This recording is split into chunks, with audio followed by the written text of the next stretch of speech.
श्रीमद् भागवतम के चतुर्थ स्कंद के तृतीय अध्याय में शिवजी तथा दक्ष के बीच मनमुटाव का वर्णन किया गया है। विदुर जी ने मैत्र से पूछा, जो दक्ष अपनी पुत्री के प्रति इतना स्नेहवान था, वह शील वालों में श्रेष्ठतम भगवान शिव के प्रति इतना ईर्ष्यालु क्यों था? उसने अपनी पुत्री सती का अनादर क्यों किया? विदुर जी ने मैत्र से पूछा, क्या आप मुझे बता सकेंगे कि ऐसे दामाद तथा ससुर में इतना कटु विद्वेष क्यों हुआ? मैत्रेय ने कहा, प्राचीन समय में एक बार ब्रह्मांड की सृष्टि करने वाले प्रमुख नायकों ने एक महान यज्ञ संपन्न किया, जिसमें सभी ऋषि, चिंतक, मुनि, देवता, अग्निदेव अपने अपने अनुयायियों सहित एकत्र हुए थे।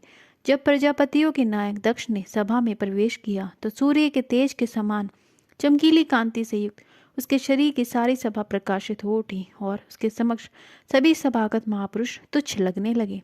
ब्रह्मा तथा शिवजी के अतिरिक्त दक्ष की शारीरिक कांति तेज से प्रभावित होकर उस सभा के सदस्य तथा सभी अग्निदेव उसके सम्मान में अपने अपने आसनों से उठकर खड़े हो गए। उस महती सभा के अध्यक्ष ब्रह्मा ने दक्ष का समुचित रीति से स्वागत किया। ब्रह्मा जी को प्रणाम करने के पश्चात उनकी आज्ञा पाकर दक्ष ने अपना आसन ग्रहण किया, किंतु आसन ग्रहण करने के पूर्व शिवजी को बैठा हुआ और उन्हें अपने सम्मान प्रदर्शित न करते हुए देखकर दक्ष ने इसे अपना अपमान समझा।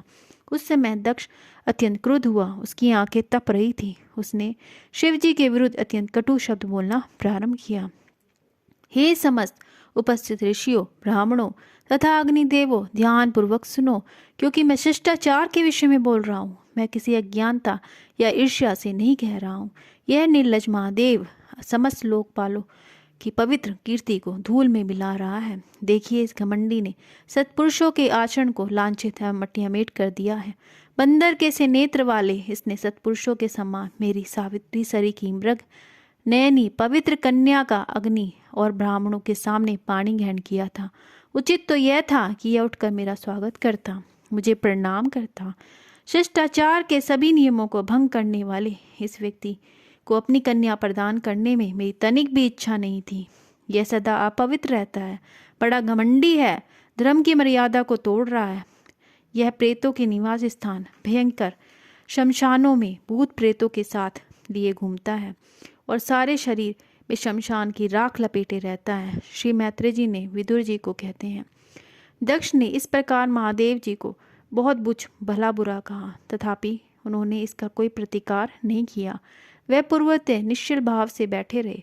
इससे दक्ष के क्रोध का पारा और भी ऊंचा चढ़ गया। दक्ष ने कहा, यह महादेव देवताओं में बड़ा ही अदम है।